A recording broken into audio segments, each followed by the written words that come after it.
estar, y cuando ustedes me inviten yo voy a venir. Y no vine desde el sur de la ciudad, vine desde Morelia. Entonces yo hoy les quiero decir que, bueno, les quiero platicar sobre la formación de los sistemas planetarios y sobre los exoplanetas que, como dijo Gabriel, recibieron el descubrimiento de los exoplanetas, recibió en 2019 el Premio Nobel de la Física. Entonces vamos a hablar un poco de eso. Bueno, entonces, para ponernos en contexto, nuestra galaxia es como la Vía Láctea, se llama la Vía Láctea y es como la galaxia de Andrómeda que ven ahí. Son galaxias espirales, son galaxias planas que tienen gas, polvo y estrellas en un disco, y en el bulbo central tienen como una población de estrellas en esta parte, una población de estrellas más vieja. Nosotros no podemos tomarle una foto a la galaxia porque tendríamos que viajar muchísimo tiempo para poderla ver desde arriba.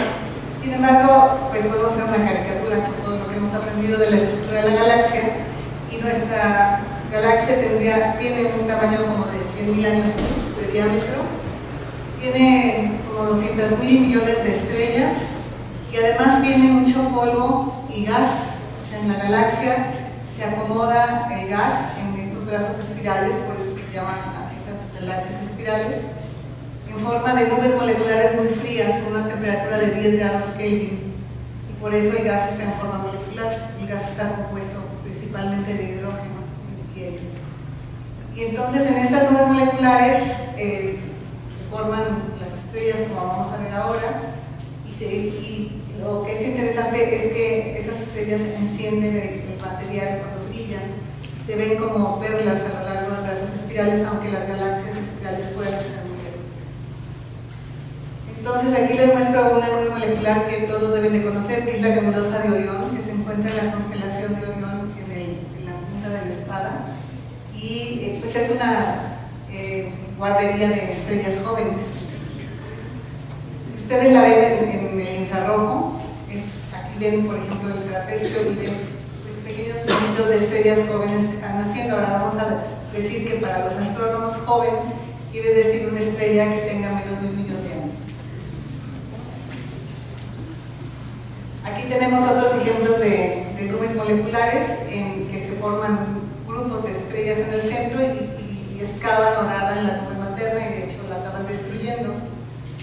Y aquí tenemos otro, porque son muy bonitas, las pueden poner en pantalla en su computadora, pero pueden tener aquí la nebulosa del Zorro, la nebulosa del Cono, y en esta zona pues están formando estas estrellas jóvenes que van a destruir la nube materna. Bueno, entonces, ¿cómo se forman las estrellas hoy en día en nuestra galaxia? Como les dije, hay mucho material para formar unas estrellas, y entonces en una caricatura pues vemos así como unas pequeñas regiones dentro de esas nubes muy frías que tienen mucha masa. Estamos hablando de regiones que tienen 10.000 veces o 100.000 veces la masa del Sol. Pues pequeñas regiones se vuelven inestables gravitacionalmente y se colapsan sobre sí mismas, y entonces hacia el centro se va a formar una estrella con ese material. Como la nube está girando, entonces no todo el material cae hacia el centro, sino que parte se deposita en un disco alrededor de material. Primero momento angular, ¿por qué girar? El origen del momento angular es un tema de estudio muy interesante, porque primordialmente no se sabe si cuando se formaron las primeras galaxias entre ellas se hicieron fuerzas de torques para moverse entre ellas, pero lo que sí se sabe es que estas galaxias espirales que yo les platiqué, todas tienen un giro alrededor del centro galáctico, todas tienen ya momento angular, mucho momento angular.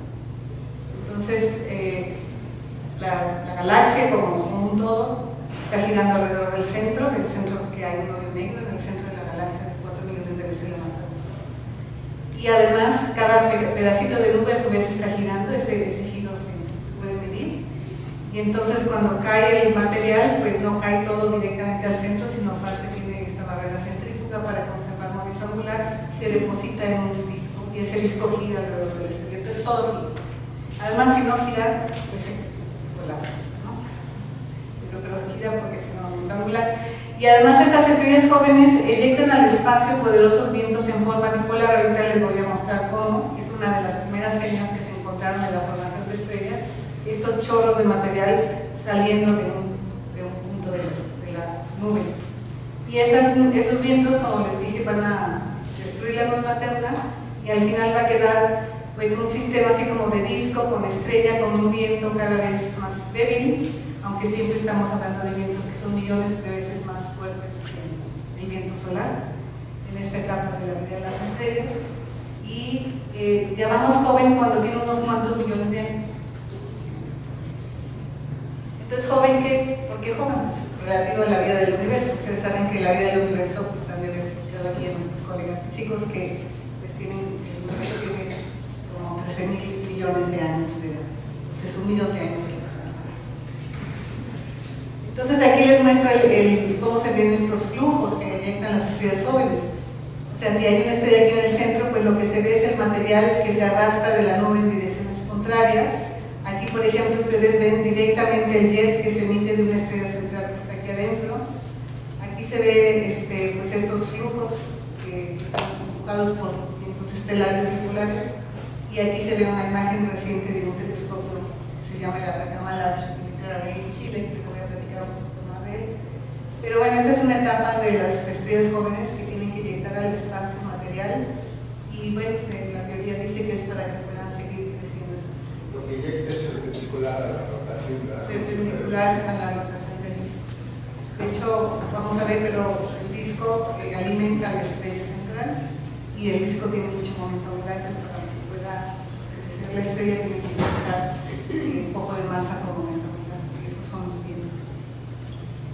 Entonces, pues aquí están muchos jóvenes, me da mucho gusto y seguramente algunos de ustedes ya habían nacido en 1990 tantos, que fue cuando se sacaron las primeras imágenes de los discos protoplanetarios. Tengo la duda, ¿alguno ya había nacido en 1990 de los muchachos? Exacto. Bueno, ¿les parece? Ustedes ya nacieron cuando ya se habían demostrado la existencia de los discos protoplanetarios y de los exoplanetas, pero nosotros nacimos cuando eso era una teoría, igual que los hoyos negros, ¿no? Entonces, bueno, aquí les muestro una imagen de dos discos protoplanetarios en un sistema binario que también son estrellas que giran uno alrededor de la otra.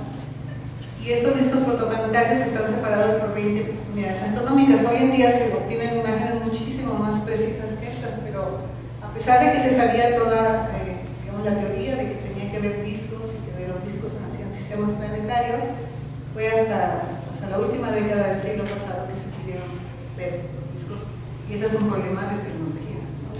La capacidad observacional para ver ese detalle. Entonces aquí les muestro pues una película, así, una caricatura de cómo una nube de estos pedacitos de la nube molecular se colapsa sobre sí misma, está girando, deposita el material en un disco, el disco y una estrella pequeñita, el disco alimenta a la estrella que crece, también parte del material se coagula alrededor y es el que va a formar los planetas, y hay una fase posterior donde se disipa todo el gas lo que sobra de gas del sistema y lo que queda entonces es un sistema planetario, como nuestro sistema solar. Y entonces, ¿cómo son estos discos? ¿No? Vamos, ahora, hoy, del 1990 a la fecha, estamos hablando de casi 30 años después, pues se sabe muchísimo de los discos protoplanetarios. Esto que ven aquí es una imagen, no es una caricatura, de la superficie de un disco, que, pues, eso fue obtenida, así, yo diría que ha explotado este campo de investigación en los últimos 5 años más o menos, ahorita les digo, los nuevos telescopios.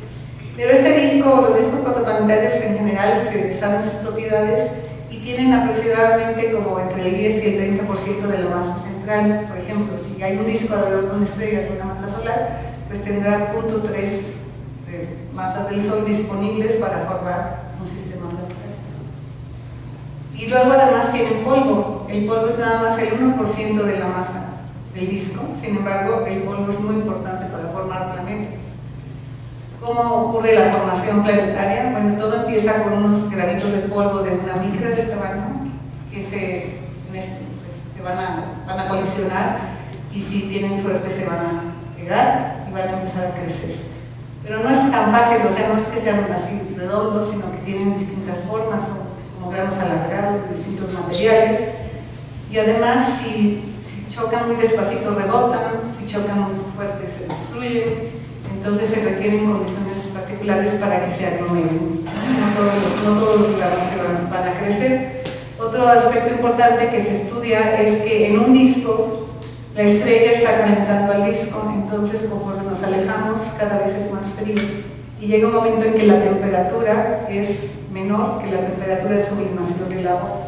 Entonces el agua que hay en las moléculas de agua que hay en estos discos se condensan en la superficie de los granos y los vuelven muy pegajosos. Eso quiere decir que las zonas externas de estas regiones, que se llaman externas a la línea de nieve de los discos, es donde es más fácil que se formen estas rocas cada vez más grandes. Entonces, el proceso de formación de planetas, el polvo además de los discos, que no solamente se pega cuando se choca, sino que además se asienta en el plano medio del disco por la gravedad, y en ese lugar pues es más fácil que se junten todos los granitos de polvo, y además migra hacia el centro, o sea, hay una velocidad relativa entre el gas y el polvo, y entonces pues si no hay barreras todo el polvo se pierde y no hay material sólido en el sistema, ¿no? Entonces hay muchos procesos que se estudian en estos discos, y el crecimiento de este polvo toma millones de años. Es un crecimiento que va desde partículas de una micra y tienen que empezar a crecer cada vez más hasta que llegan a tener tamaños de kilómetros, que se llaman ya planetesimales, y estos planetesimales van a juntarse ya por la acción de la gravedad para formar núcleos rocosos como la Tierra, que ustedes saben que la Tierra tiene un tamaño de aproximadamente un diámetro de como 10.000 kilómetros.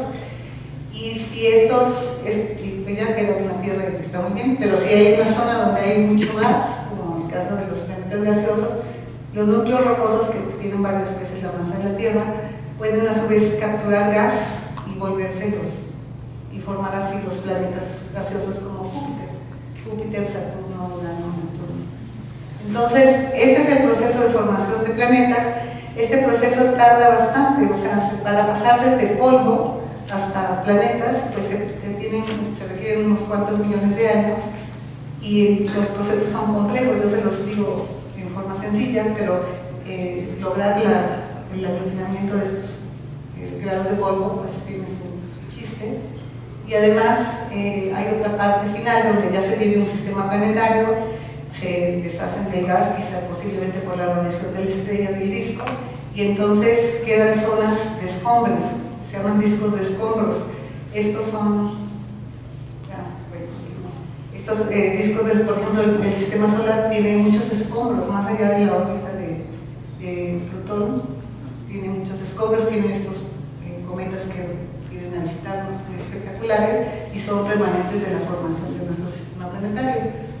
Y aquí tienen, ¿cómo saben que esto que están formando planetas en los discos? Bueno, desde hace aproximadamente 10 años se empezaron a detectar discos. Esto es un disco, la visión de un disco con un hoyo en el centro. Entonces estos discos que tienen hoyos se llaman discos de transición, porque lo que se espera es que cuando se forma un protoplaneta en el disco, finalmente va arrastrando material en su órbita, todo está dando vueltas, y va arrastrando el polvo que hay alrededor y va a crear estas brechas.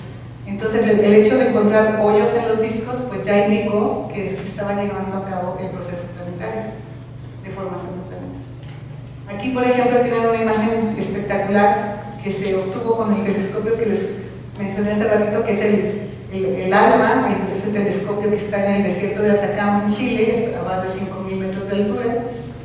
Son antenas que mientras más se separen pues pueden hacer imágenes más nítidas con mejor resolución.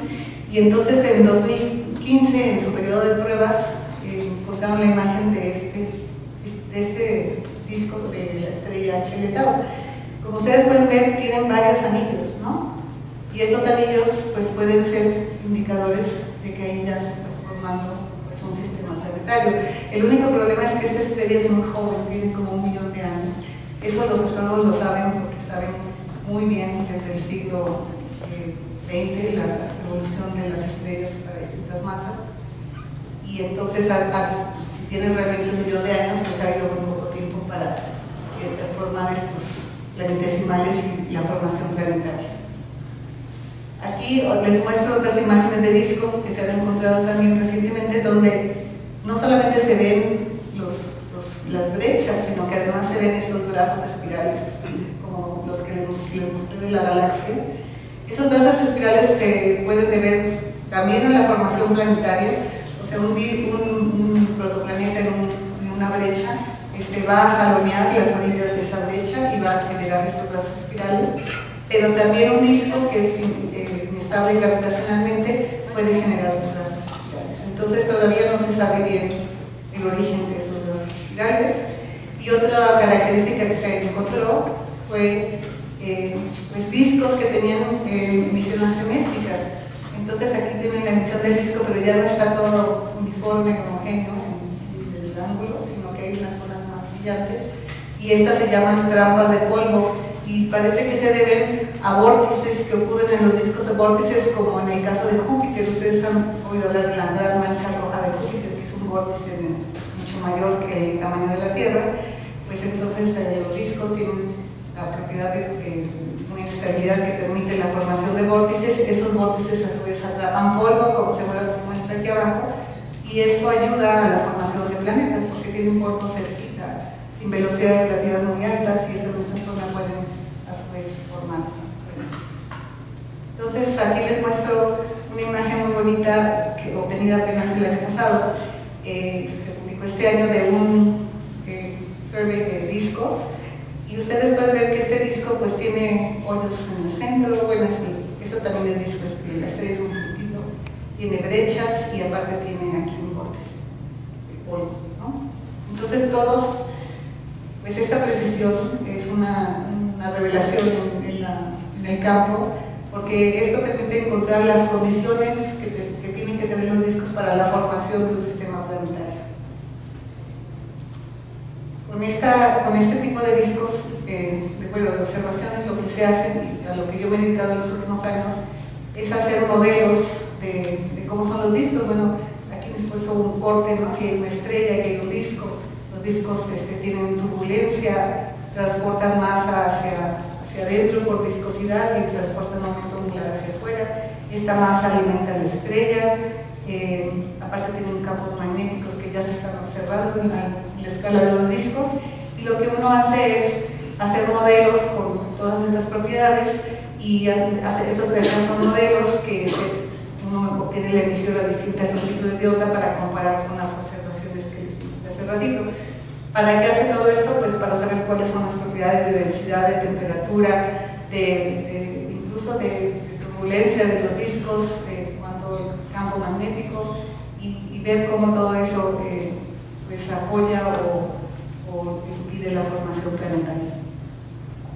Aquí estos discos no duran mucho tiempo tampoco. Aquí les muestro una gráfica que en el eje vertical dice la frecuencia de discos en cúmulos de estrellas a distintas edades. Entonces, si ustedes ven un cúmulo muy joven, de unos cuantos millones de años, pues como el 90% de las estrellas tienen un disco.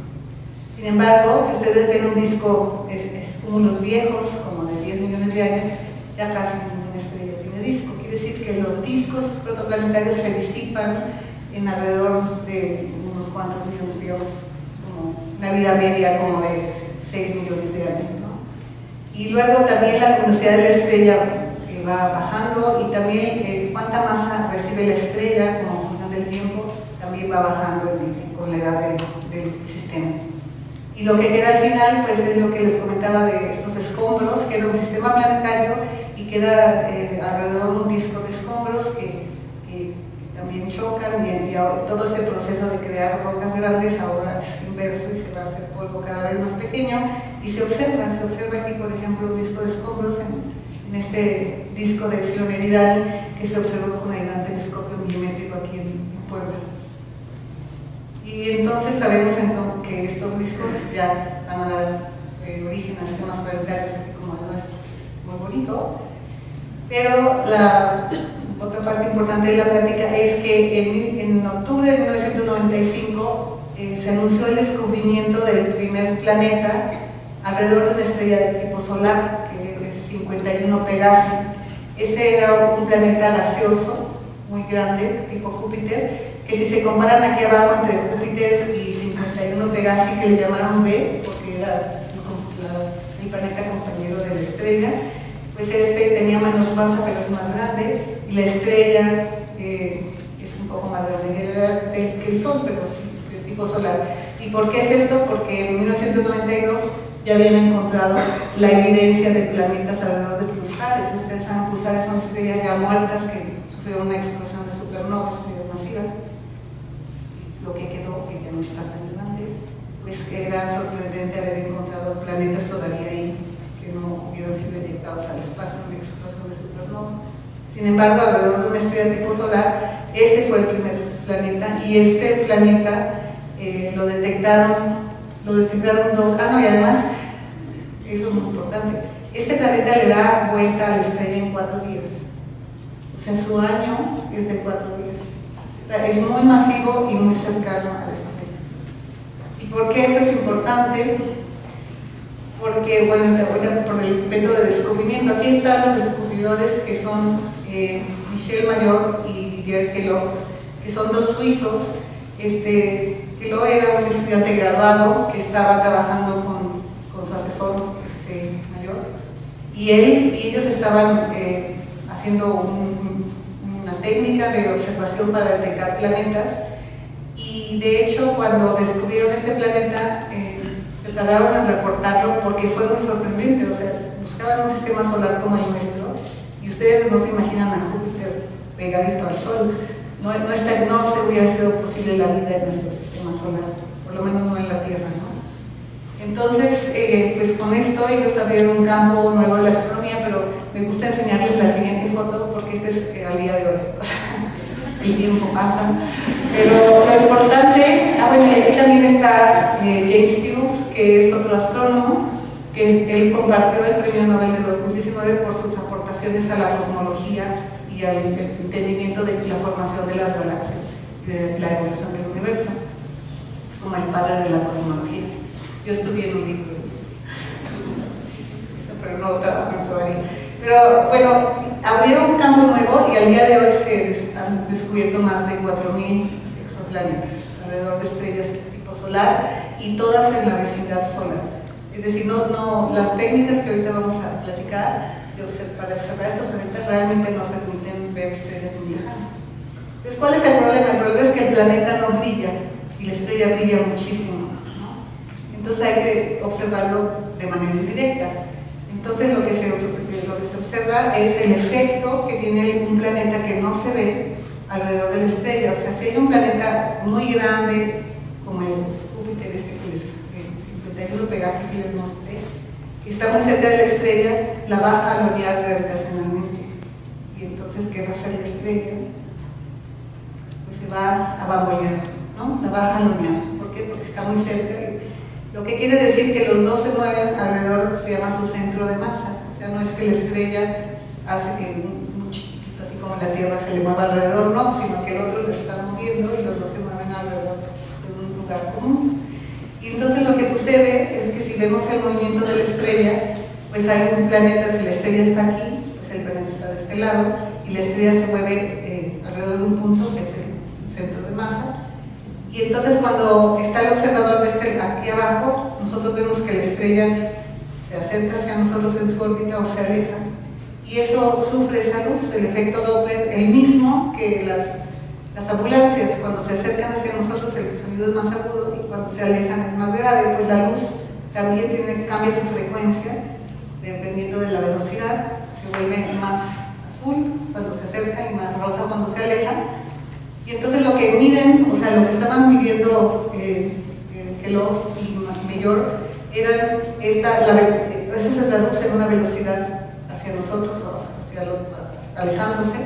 Entonces ellos podían medir la velocidad de la estrella como función del tiempo. Aquí en días veían como la estrella tenía una velocidad positiva, que quiere decir que se aleja de nosotros, y luego que se acerca y se aleja y se acerca. Y eso fue lo que midieron. Eso se llama el método de medición, es por efecto Doppler. Pero claro, ustedes se imaginan que para que puedan mover una estrella necesitan algo muy masivo y muy cercano para poder alinearla. Entonces ellos mismos no creían que habían detectado un planeta y se pasaron todo el 1995 pues confirmando que no tenían un error en los instrumentos, porque aquí tienen que medir velocidades de metros por segundo, eso es lo que están midiendo, o sea, el avance tecnológico aquí era poder medir velocidades tan pequeñas. Entonces la amplitud de este movimiento, digo, de este cambio de velocidad, nos va a dar la masa del planeta. Mientras más masivo sea, pues es más capaz de mover a la estrella, y el periodo lo que nos dice es qué tan cerca está el planeta.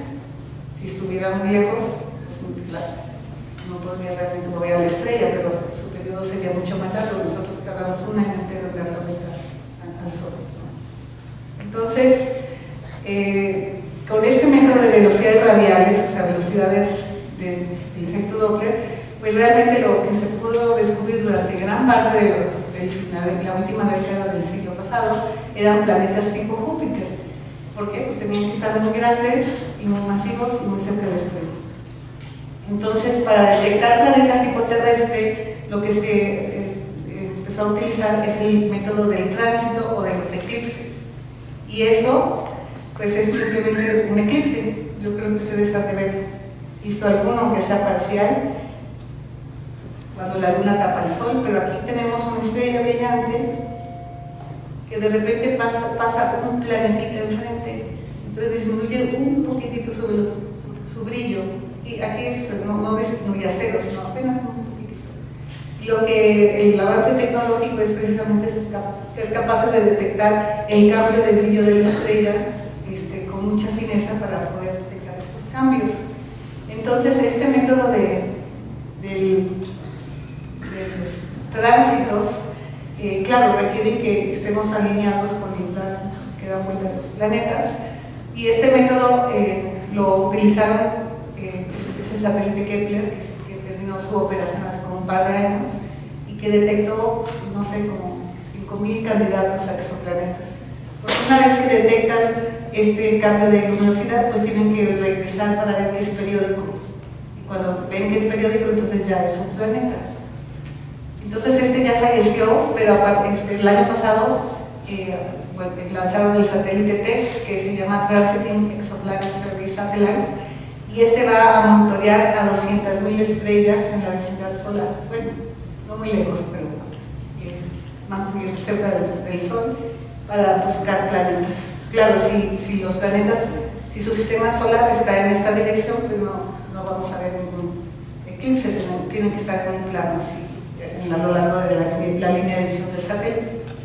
Entonces, bueno, eso es lo que ha detectado ya planetas tipo terrestre. Ahorita vamos a platicar más de eso, pero hay otra manera de verlos, pues es verlos directamente. Eso se ha logrado, por ejemplo, en el caso de este planeta que está aquí, solamente porque la estrella es muy débil, es un enano muy frío, y este está bastante lejos, y entonces este planeta todavía emiten un poquito de energía como Júpiter, porque todavía se están contrayendo, y lograron ver este planeta por imagen directa. Y aquí es un ejemplo donde bloquean la estrella central, y entonces pudieron ver este sistema de 3 planetas que dan vueltas alrededor de bueno, les quería enseñar nada más que es otro ejemplo de imagen directa. Este es un disco protoplanetario, bloquean la estrella para que no sea muy brillante, y descubrieron un planeta cuando todavía está el disco ahí. Y otro método para detectar exoplanetas es usando los lentes gravitacionales. Ustedes han oído hablar que cuando está el observador y atrás, ustedes son los observadores, y entonces ven aquí hay un cúmulo con mucha masa, una galaxia que está atrás de este cúmulo, pues es más fácil de ver acá. Si la galaxia aquí está el observador y aquí está la galaxia, pues la luz, en lugar de seguir derecho, va a ser doblada por el campo gravitacional del cúmulo, y entonces lo que se ve es un anillo, o sea, se ve como si estuviera aquí la galaxia. Este rayo me da la galaxia aquí. Esto es lo que se llama los anillos de Einstein. Cuando se parten en pedazos es porque la masa central no es simétrica. pero este es un pedacito de la imagen de la misma galaxia que este pedacito azul y este de acá y este de acá. Entonces esto no se usa así para ver los planetas, sino que cuando usted está monitoreando estrellas y de repente un sistema planetario pasa entre ustedes y la estrella, ese sistema planetario actúa como un lente gravitacional y se llaman microlentes y hacen un abrillantamiento de la estrella. Que se ve, no sé si lo alcanzan a ver aquí, o sea, si ven en el tiempo, cuando de repente pasa una estrella, un sistema planetario enfrente, pues se abrillanta la luz de la estrella de atrás. Y no estaban observando estas estrellas porque querían buscar planetas, sino porque estaban buscando el origen de la materia oscura. Entonces, ha habido varios ejemplos de estos microlentes en el que esa estructura con varios picos indica que hubo un planeta. Claro, tienen que regresar, como eso es al azar, que pase una estrella enfrente de ustedes, pues tienen que regresar con otro método para confirmar que efectivamente es un exoplaneta. Entonces, ahora nada más quería decirles que ya se han detectado muchos planetas del tamaño de la Tierra, muchos grandes como los que se detectaron al principio, los gaseosos, pero ahora un tema importante es en qué región están alrededor de la estrella. Si están muy cerca, pues están muy calientes, si están muy lejos, están muy fríos. Entonces hay un lugar intermedio que se llama la zona habitable de la estrella, que es en donde podría existir agua líquida. O sea, tienen una temperatura que permite que el agua sea líquida si es que hay agua, porque nosotros, si vemos aquí abajo el sistema solar, tienen que estar en la zona habitable tanto Venus, Tierra y Marte, y sabemos que solamente la Tierra tiene agua líquida. Entonces, como primera condición, el planeta tiene que estar en esta zona habitable, y después hay otras condiciones para ver si hay agua líquida. Y bueno, ¿por qué nos interesa eso? Pues porque si hay agua líquida es la base de la vida que conocemos. Entonces, aquí les muestro otro ejemplo de un sistema que se descubrió el año pasado, porque son como 7 planetas que están muy cerca de una estrella nana muy fría. Todo este sistema está dentro de la órbita de Mercurio, si vemos el tamaño. Y estos planetas tan cercanos son tipo terrestre y varios de ellos están en la zona habitable. Pues están tan cerca que les pasa lo mismo que a la Luna y a la Tierra, que están sincronizados gravitacionalmente, siempre ven la misma cara. Entonces, pues si hubiera, o sea, las condiciones climáticas serían difíciles porque hay un lugar siempre viendo la estrella y un lugar siempre frío. Y entonces en o sea, quizás hubiera algo interesante pasaría en la transición. Entonces, ya voy a acabar. No puedo. Así. Lo que se va a hacer con estos, los planetas que saben que son rocosos, tipo terrestre, y que están en las zonas habitables, pues es preguntar si tienen algún signo de actividad biológica. ¿Y cómo ven los astrónomos? ¿Cómo podrían ver los astrónomos? Bueno, porque se ve el espectro de la atmósfera planetaria, y en ese espectro aparecen señas a través de líneas a frecuencias muy precisas que pueden ser, bueno, se van a buscar líneas, por ejemplo, de metano, que en la Tierra lo producen los mamíferos, las vacas, por ejemplo. También señales de agua, el agua en vapor emitiría algunas señas espectrales, también de oxígeno, y entonces estamos ya a punto de empezar a estudiar las atmósferas planetarias de estos planetas, exoplanetas que están en la zona habitable. Se va a hacer con un telescopio nuevo, que es el telescopio James Webb, pero ese ha sido retrasado y supuestamente se va a lanzar en el 2021, para que no se retrase más. En fin, entonces yo quería dejarlos ahora con... O sea, quiero que vean que lo que descubrieron los astrónomos Mayor y Kellogg, el estudiante, en esa época, realmente pues, es un descubrimiento que cambia la forma de ver el universo, porque ya no es suponer que teóricamente debe haber planetas, sino que ya están ahí los planetas, y ahora son planetas que se parecen a la Tierra, por lo menos son sólidos, porque nadie se imagina la vida en un planeta gaseoso, pero puede ser.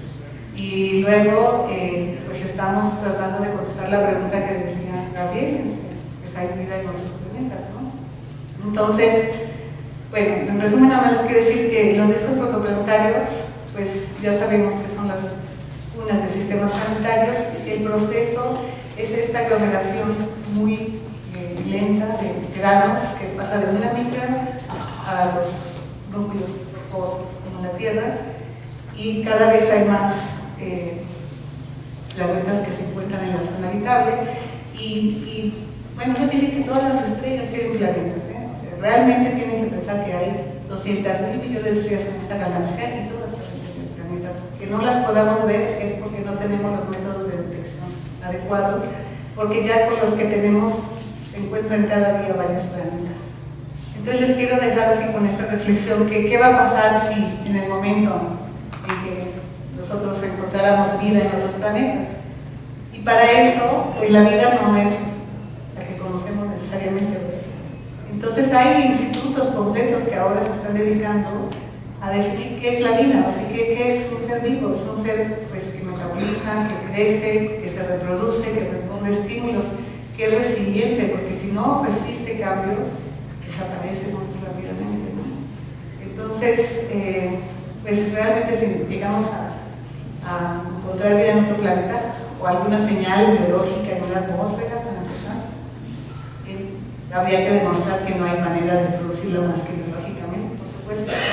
Entonces eso tendría un gran impacto en nuestra concepción del universo, en la filosofía, en las teologías, todas las religiones. No va a ser como nosotros, sino va a ser igualito de color verde, ¿no?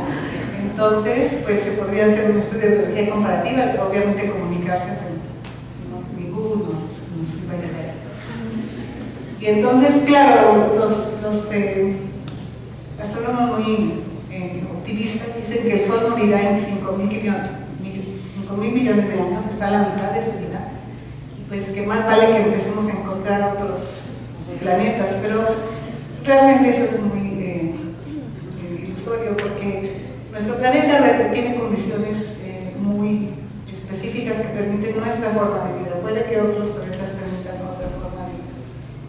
Entonces, ese es el que tenemos y este es el que hay que cuidar, o sea, no es que nos vamos a ir a otro planeta, ¿no?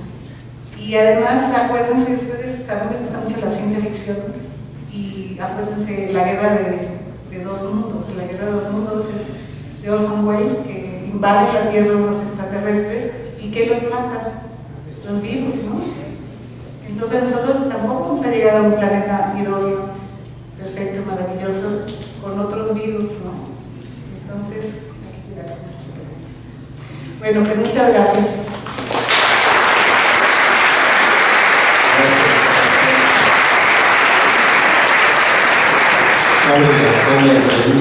El polvo que se acumula, ¿se tiene idea de cuál es la composición de ese polvo que finalmente pues va a dar origen a un planeta?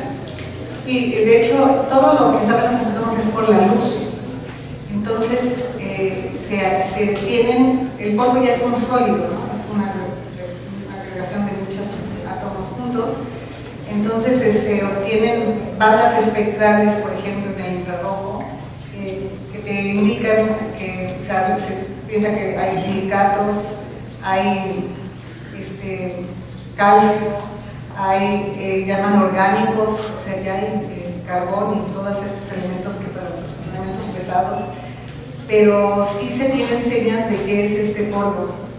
Y entonces hay un área muy importante que es el área de la composición y opacidad de los granos de polvo en las nubes moleculares y posteriormente en los discos. El polvo también no solamente emite, y por eso vimos todas estas franjas y estos hoyos y estos vórtices, sino que también produce polarización de la luz. Y la polarización también refleja las propiedades ópticas del material que está hecho el polvo. Entonces es un tema bastante complejo. Y tampoco es una pelotita, seguramente no es muy compacto hasta más adelante hay un grado de compacto. Perdón, pues dos preguntas. La primera es, nuestra galaxia es elíptica, pero es una plana, igual que Andrómeda. ¿Están alineadas? ¿Hay alguna razón por saber? Porque ahí hay una dirección muy preferencial. tienes el spin, tienes el giro, tienes un momento angular, tienes una dirección bien preferencial que vas a marcar, aunque lo quieras.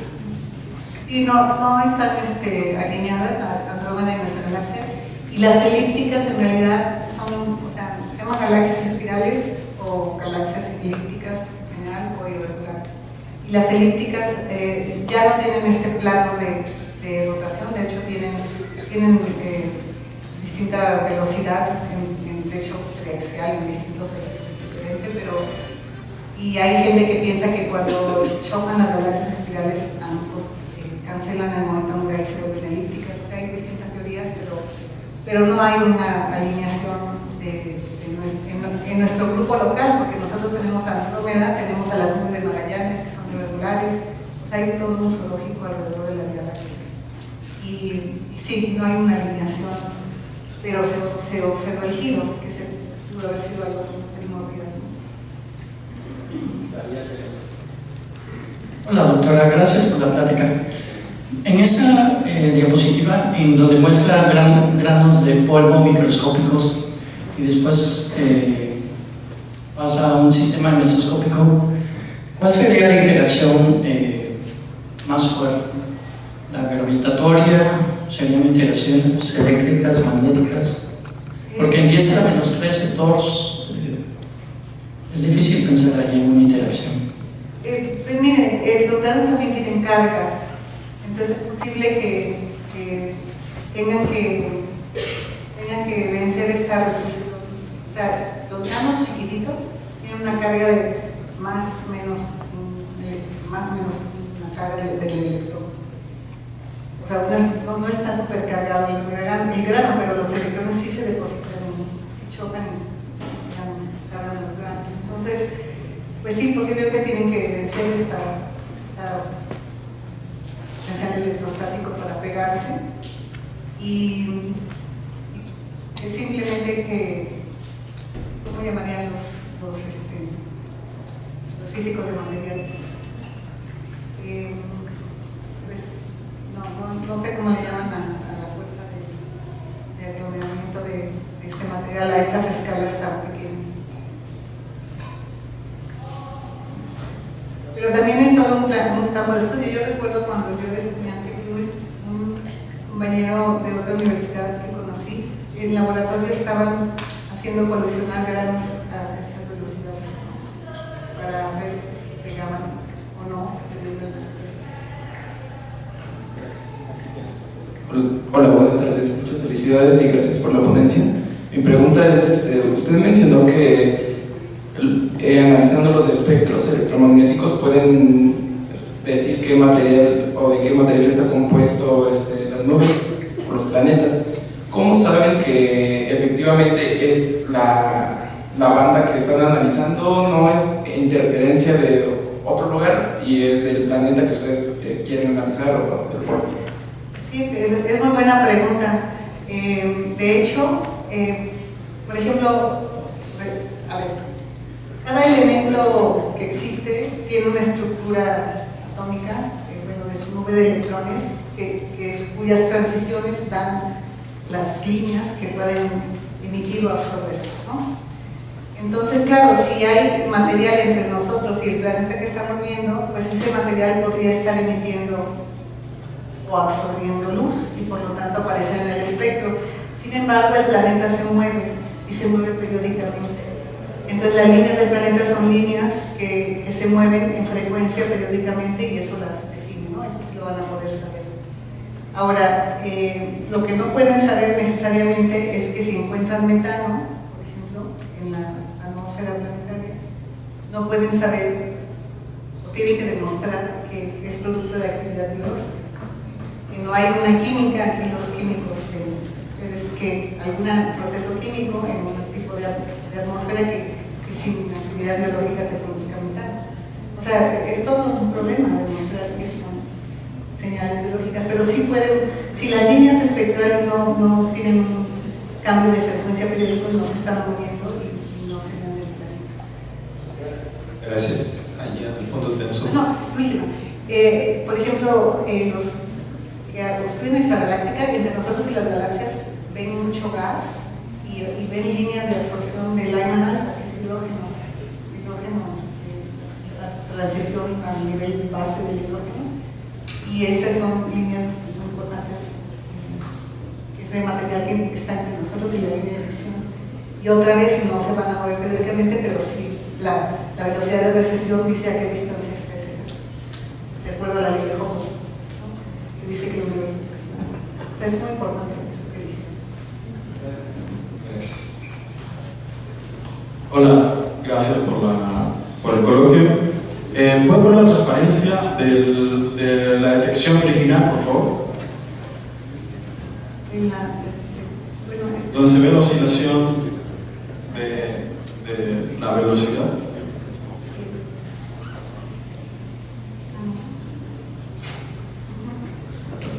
O sea, en realidad lo que se mide es el corrimiento al rojo o al azul del espectro, ¿no? Lo que se mide Eso es una inferencia. esta velocidad que va cambiando, o sea, el corrimiento rojo o al azul, o sea, en frecuencia o en velocidad es lo que se mide. O sea, pero esta velocidad que está en el gráfico es una inferencia, o sea, concretamente lo que se mide es el corrimiento. Sí, no se puede ver el planeta porque el planeta no... Exacto. Pero es periódico, y eso quiere decir que algo está pasando con la estrella que le está haciendo que se bambolee, que no esté... O sea, la estrella se va a mover en el espacio, pero no se va a mover así, sino que se va a mover así, como en los hemiciclos. No, eso es muy importante. Todos los métodos, excepto la imagen directa, son indirectos. Pero igual, cuando pasa enfrente uno de tránsito, pasa enfrente de la estrella o un planeta, si vuelve a pasar y se ve la periodicidad, es un planeta o algo, ¿no? Como cuando Mercurio atraviesa la cara del Sol, ¿no? Creo que va a pasar pronto, pero no lo vayan a ver.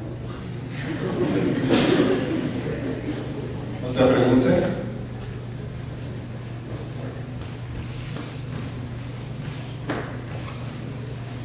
Gracias por su ponencia. Nada más dos preguntas. Con respecto a las fotos que muestran donde se ven como anillos en torno a la estrella cuando se van originando, ¿cada anillo al final corresponderá a la formación de un planeta o puede dar lugar a otras cosas? Y... Una buena pregunta, ¿te refieres a este? Ajá, por ejemplo. Pues sí, antes se pensaba que las brechas las ocasionaban planetas, pero hoy en día se cree que las brechas, cuando se descubrieron estas brechas en un sistema tan joven como la primera imagen que les enseñé de Achille Lauro, pues es como la gente estaba sorprendida de lo que descubrieron y empezaron a pensar que no solamente los planetas pueden producir estas brechas. Por ejemplo, cuando les hablé de la línea de nieve, les hablé de una transición, digamos, de la fase gaseosa a la fase sólida en el disco, donde el agua se recubre a los granos de hielo y cuando ya está muy caliente pues se libera en forma gaseosa. Y esa transición también te produce un efecto en cómo se aglomeran los granos y te puede hacer parecer cosas como la imagen de la brecha, aunque no haya un planeta. Ese es uno de los posibles efectos. Otro que dicen es que les dije que había campo magnético en los discos, pero los discos, para que el campo magnético esté amarrado al gas, tiene que haber iones, ¿no? Y entonces mientras más profundo se va uno al disco, hay zonas muy densas que tienen muy pocos iones y se llaman zonas muertas al campo magnético, a toda su actividad, y en esa transición en donde hay campo magnético de un lado y una zona muerta del otro, también parecen poder afectar la formación de estas brechas sobre el planeta, pero hay, o sea, se ha abierto muchas otras posibilidades que no todas son grandes. Y otra pregunta con respecto al envejecimiento de las estrellas. ¿Se puede ir acompañado de un cambio en la influencia del giro de los planetas? Es decir, conforme va envejeciendo, ¿se puede afectar la distancia de los planetas? ¿Se puede descoordinar el giro de los planetas? Por ejemplo, en nosotros, 5.000 millones de años, conforme se acerca, se acerca a una supernova, por ejemplo. Bueno, el Sol no va a ser supernova. El Sol tiene muy poquita masa, entonces lo que va a pasar cuando envejezca es que se le acaba el combustible en el centro y llega a una fase donde se va a contraer el núcleo y las capas exteriores se van a expandir más allá de la órbita de la Tierra. Entonces, este tipo de expansión, pues sí, puede afectar la órbita, aparte de vaporizar a nuestra Tierra. Sí puede afectar a la órbita de los planetas. Hay estrellas que están muy juntas y que una estrella lanza su envolvente de ese estilo y entonces hace como una fricción, ayuda, digamos, a en forma espiral vayan cayendo una contra la otra. Entonces sí hay estos efectos, pero sí, no vamos a hacer supernova. Pero digamos, antes de llegar al final del Sol, durante su envejecimiento, ¿no se afecta? No se afecta. De hecho, si el Sol de repente se volvió un hoyo negro, la Tierra sigue en su órbita, no le pasa nada. La gravedad es la misma. Entonces, me refiero ya cuando tú expandes esta envolvente y puedes crear una fricción dinámica de algún tipo, entonces podrías afectar la órbita o las colisiones del sistema solar. Ustedes saben que la Tierra parece haber chocado contra un protoplaneta de su menor tamaño para crear la Luna. Eso no está nunca descartado, ¿verdad? Pero ahora pues hay muy pocos de esos planetas alrededor de nuestras órbitas, afortunadamente. Y además está Júpiter que recibe todos los, o sea, es tan grande que los captura gravitacionalmente a muchos. Perdón, hay un límite en la masa de protoplaneta en donde ya no es un planeta sólido, sino fundamentalmente gaseoso. No sé qué tan diferente es la masa de la Tierra. Sí, ahorita no me acuerdo del número exactamente, pero cuando hay mucho material, entonces el núcleo rocoso puede crecer más allá del tamaño de la Tierra. O sea, como que Júpiter tendría un núcleo rocoso varias veces el núcleo de la Tierra, y si además es de ese tamaño, ya gravitacionalmente empieza a capturar el gas. Entonces se cree que para que se formen los planetas gaseosos tienen que estar en órbitas externas donde hay mucho gas, que si se forman más cerca de la estrella ya hay poquito gas y entonces serían más bien rocosos. Por ese motivo y también porque los vientos van a quitar cualquier gas. Pero no te cedes, o sea, digamos, yo creo que tiene que crecer más el núcleo rocoso y tiene que haber material para que se vuelva un planeta gaseoso, para que lo capture. Un poco, la pregunta va dirigida a si para planetas habitables o con condiciones para poder ser habitables, pueden ser mucho más grandes en tamaño que la Tierra, ¿sí? ¿O no? Sí, o sea, he estado pensando que eso querías decir. Existen las supertierras. Las supertierras son planetas más grandes que la Tierra, pero sólidos. O sea, pueden determinar la densidad y entonces saben que no son gaseosos. Digo, no son 20 veces más grandes que la Tierra, pero sí es una pregunta buena. Voy a averiguar si hay un límite de los planetas supertierras que han encontrado. Entonces, digamos, para ser gaseoso necesita material, pero si no, el núcleo puede crecer y ser una supertierra, ¿no? Y luego hay problemas en la estructura interna de estas supertierras también. Es interesante cómo se sostienen contra la gravedad. Gracias. Cerramos la ronda de preguntas y antes de terminar, el doctor nos va a dar un mensaje. Sí, yo no me les quiero agradecer a la ciencia y ojalá se nos dé un